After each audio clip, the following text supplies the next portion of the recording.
동반교육, 성장하는 우리 아이 두 번째.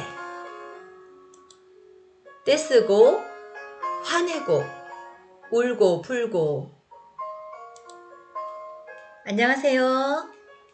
세종유치원장 두뇌교육연구소 용희순 박사입니다. 영상 순서 알려드리겠습니다.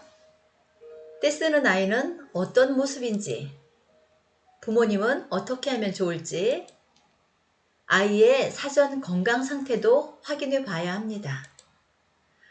부모님의 대응이 어떠해야 할지 정리해 드리겠습니다. 자, 이렇게 아이가 떼쓰고 화내는 모습을 주변에서 간간히 볼 수 있습니다. 정말 부모님 난감하죠. 언젠가 갑자기 아이가 고집을 부리며 떼를 쓸 때 어떻게 아이와 해결하셨는지에 따라 아이의 그러한 행동은 굳혀지거나 사라지거나 합니다. 결국 그 열쇠는 부모님에게 있다는 얘기입니다. 자, 아이가 이렇게 울고불고 하면서 심하면 바닥에 뒹굴기도 합니다. 부모님은 말할 수 없이 괴롭죠. 근데 이 행동이 과연 부모를 괴롭히기 위함일까요? 아이의 마음을 먼저 생각해 볼 필요가 있습니다. 아이가 엄마를 대적할 수 없을 때 표현하는 좌절감의 모습일 수도 있습니다. 많이 안쓰럽죠. 하지만 아이의 심정을 이해한다고 해서 아이의 요구를 들어주어야 하는 것은 아닙니다.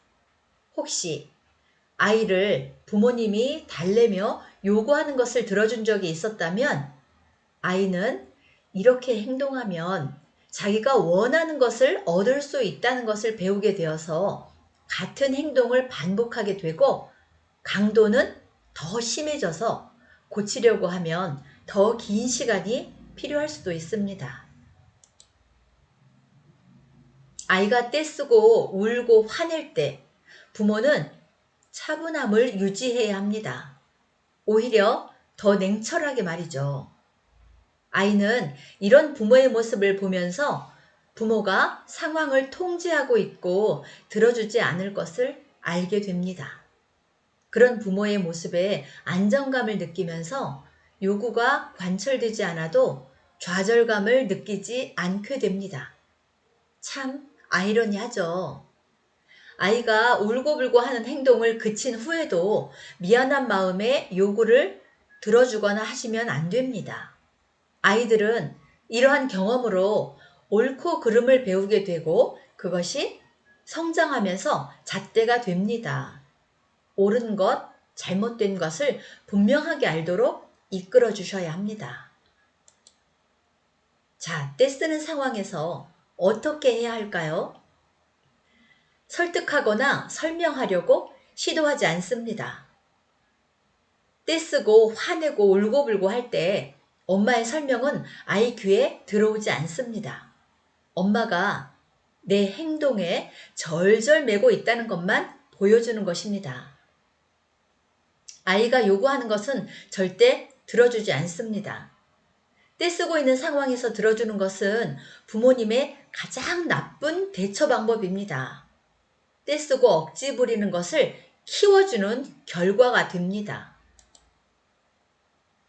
스스로 가라앉을 때까지 옆에서 조용히 기다립니다. 안정이 되면 차분히 이야기합니다. 부모가 당황하거나 흥분하시면 안 됩니다. 우는 아이를 보면 부모 마음이 너무 아프고 아이를 달래주고 싶어지죠. 그러나 안 되는 건 끝까지 안 되는 것입니다. 주변을 의식하지 말고 아이를 냉정히 끝까지 기다립니다.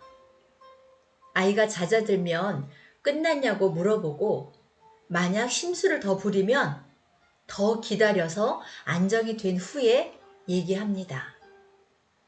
얘기할 때는 엄마 중심으로 말하는 것이 아니라 아이 중심으로, 아이를 위한 내용으로 아이가 알아들을 수 있는 수준의 말로 얘기하셔야 합니다. 우리 다정이 힘들었겠다. 하는 공감의 말도 필요합니다. 여기까지 해야 아이는 주눅들지도 않고 자존감이 떨어지지도 않고 부모님과 신뢰가 깊어지고 부모를 존중하게 됩니다.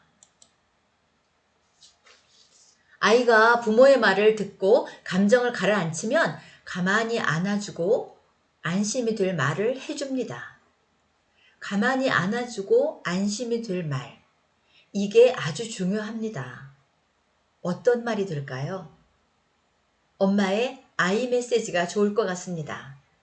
왜 들어줄 수 없었는지, 내가 울 때 엄마의 마음은 어떠했는지, 엄마는 내가 잘 알아듣고 이겨낼 수 있을 거라고 믿고 있다는 것을 꼭 얘기해 주셔야 합니다. 이때 엄마가 미안하다는 사과는 맞지 않는 말입니다. 안 되는 것은 끝까지 일관성이 있어야 합니다. 후회라도 요구를 들어주면 아이는 그 요구 내용에 따라 도덕적인 기준, 또 행동의 기준, 옳고 그름의 기준을 잃어버리고 이 모든 것을 요구 관철의 과정으로 해석할 수 있기 때문입니다. 혹시 사전에 아이의 건강 상태도 체크해 볼 필요가 있습니다. 아이가 배가 고프기 전에 식사를 충분히 하거나 간식을 주었는지, 아이가 말로 무언가를 요구할 때 들어줄 만한 것은 가능한 떼쓰기 전에 빨리 들어줍니다. 규칙적인 일상생활은 필요 없는 갈등을 줄여줍니다.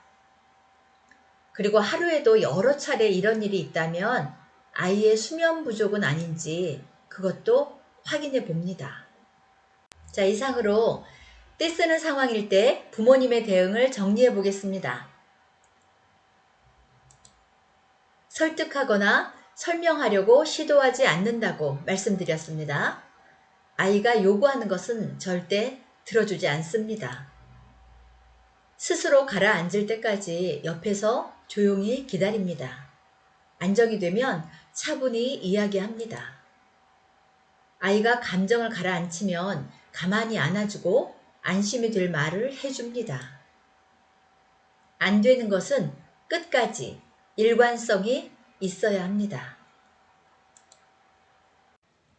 네, 아이의 요구를 다 들어주는 것이 잘 키우는 것이 아님은 잘 아시죠?